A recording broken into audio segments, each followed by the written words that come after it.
mình liệp mình chuột chả bà thằng lên đi bé thằng lên mày cho đọc bà thằng lên chả hay thì dục lại vô và máy liệp lấy thì à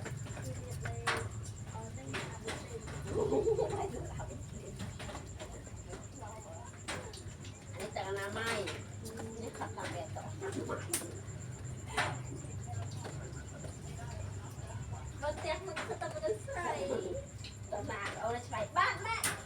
จ้ามาตอนหนักเขาจะใส่ทั้งจ้าเขาเนี่ยจ้ามาเดี๋ยวจะยกโป๊ะจ้ามาแล้วไปวิทยาลัยไปให้ไปมาจ้าจะไปทำกับใครจ้าใครบ้าต้นบ้าหน้าจ้าแม่จ้าโอ้ยเขาจะเขา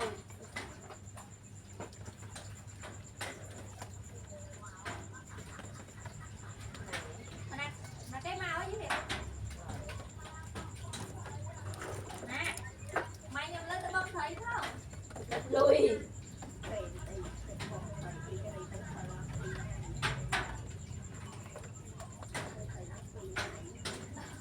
đây năng đấy